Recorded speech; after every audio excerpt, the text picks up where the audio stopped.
Hey guys, welcome to live stream of Smart Mandarin's live stream. And I actually changed the schedule of the live stream.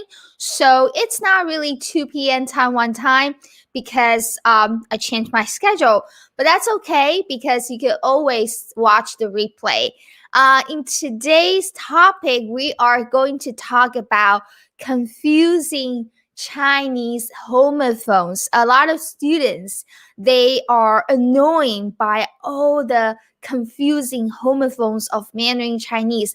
There are a lot of vocabulary has very similar sounds or even exact sound, and they cannot distinguish the meaning of different vocabulary just because they are just reading the pinyin, not the character. And in today's live stream, I'm going to show you two words of Mandarin Chinese. They sound very similar to each other. And I want to show you how you can memorize them, how you can learn them by the character. And I want to show you the comparison between learning with pinyin and the learning with Chinese character. All right, now let's get started. So first of all, I want you to take a look at these two words. The first one is 先生. I guess it's very easy for you guys because it's a level 1 vocabulary, 先生. And the second one is 学生. If you know the meaning, you can write on the comment. 先生, Mr.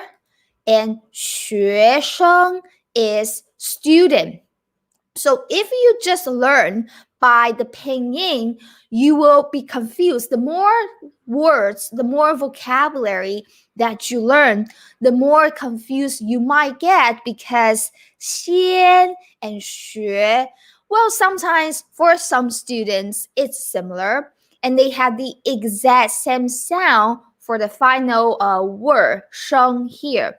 So 先生, 学生, people think it's confusing if you're learning just pinyin. But now I would like to show you a different way that you can memorize the homophones here of Mandarin Chinese. So let's take a look at the first word, 先生. Okay, so first, I want you to take a look at this. 先. 先 here meaning first or former or in advance. So I give you the image that the person is running very fast because he wants to go first. Use your imagination to memorize the image of this character. 先, first, former or in advance. 先.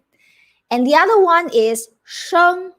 生 meaning to grow, as you can see from this image. So to grow, but it also can mean student. Interesting, right? So 先生 together, that would be Mr. So as you can see here, I give you the image of the character 先生 without pinyin. So I want you to think about what you had just learned. 先 and 生 and 先生 without pinyin. So it would be much more clear with the meaning of the word if you're reading the Chinese character. And in case you want to learn how to write 先 and 生, I prepare you the animation. Let's take a look at 先 first. Here's how you write it. 先, first, in advance, former. 先. Let's take a look at it again. 先, first. Imagine the person is going very fast. He wants to go first. All right. Now let's take a look at how to write 生 to grow or student. This is how you write 生 here, stroke by stroke. Let's do it again. 生, imagine to grow. Okay? 生. So you get 先生 Mr. 先生 See again 先 and 生 and 先生 So I want you to know how important it is to be able to read Chinese character and it's not super duper difficult or impossible to memorize the Chinese character. Now let's take a look at 学生 because we also have learned the other word 学生 which means student.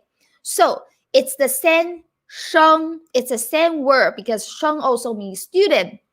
So we know the 生 already, but we had to learn how to memorize the character 学. Okay, this is the character 学. This is the traditional character. So as you can see that I gave you an image. The top component looks like a school. The lower component is a 子, which means a child. And now imagine that the student, a child, is going to school.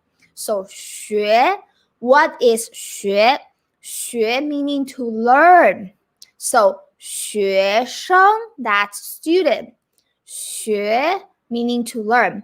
If you're trying to write the character 学, it will be a little bit difficult. It looks a little bit complicated.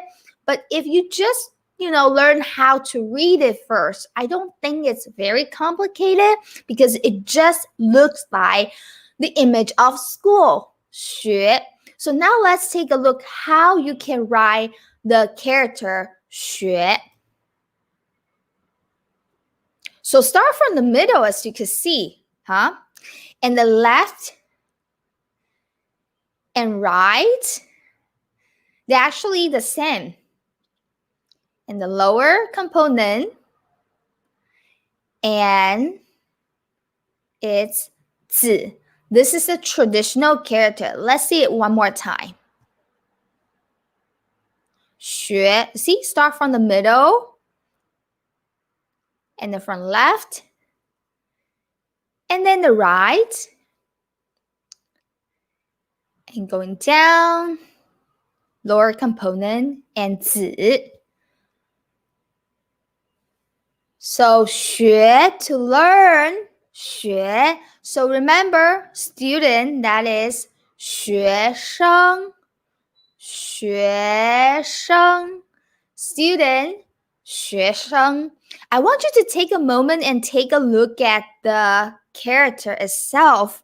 It's really, really not that difficult to memorize the character. This is exactly how I teach my program students how to memorize the character and the vocabulary and learn how to use the vocabulary in our vocabulary training lesson.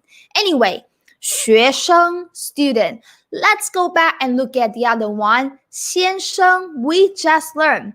So a lot of advanced students, what they do is, if they are sick and tired of being illiterate, they are sick and tired of reading the pinyin, they will learn the character. After they learn the character, they still have to deal with the tone. So they learn the character and they put the tone mark above the character. That's how I see other students, how they learn.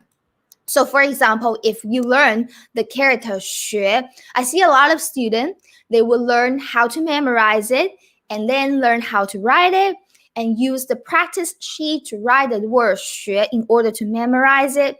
And once they memorize the meaning 学 and the vocabulary, the sound, they will put the tone mark above the character 学, just, to remind them what's the tone of the character. So you can do the same. So 学生, student. Remember 先 here, we just learned 先生, 先生, 学生, 学生. So now I want you to see the comparison right here.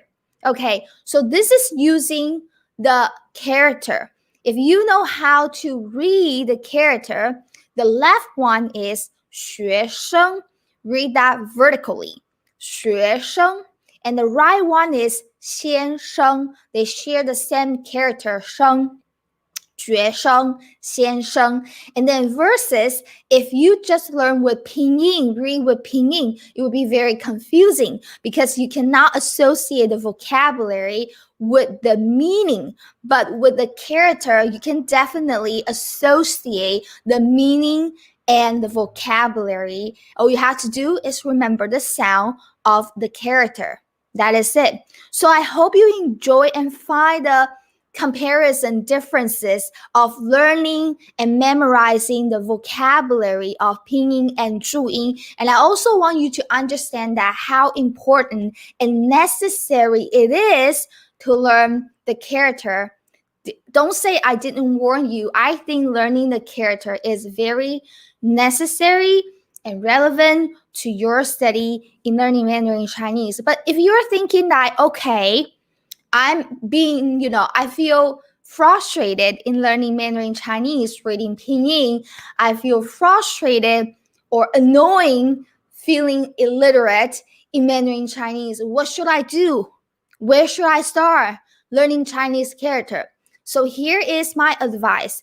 First of all, you need to learn the small component of the character because the small component will build up the more complicated word that you will learn in the future. So first of all, you need to learn simple component, or people say radical, of Mandarin Chinese. And I happen to have a free guide for you that you can download right here in the description. You can download the free guide. I prepare for you 30 Chinese most commonly used character and radicals for you with the image that you can learn. Also comes with the vocabulary that you just saw. So if you want to review today's lesson, or if you want to learn more simple component, then you can start downloading the guide. The link is in the description. So first of all, you have to learn the simple component first, and then use the simple component that you learn to expand the vocabulary, the words that you learn. Okay, so I hope this live stream helped. If you like it, don't forget to share it, subscribe to my channel if this is your first time here. Also, if you need further help, download the free guide. And I will see you in the next live streams. Thank you so much for joining me. I know I am here earlier than scheduled, but you can always watch the replay. And don't forget, we also have other Hanzi Chinese character challenges on my YouTube channel. So after this one, you can go back and watch my previous video lesson that will help you a lot in learning Mandarin Chinese, especially characters. Thank you so much for joining me today, and I will see you next time. 谢谢你们，我们下次见，再见。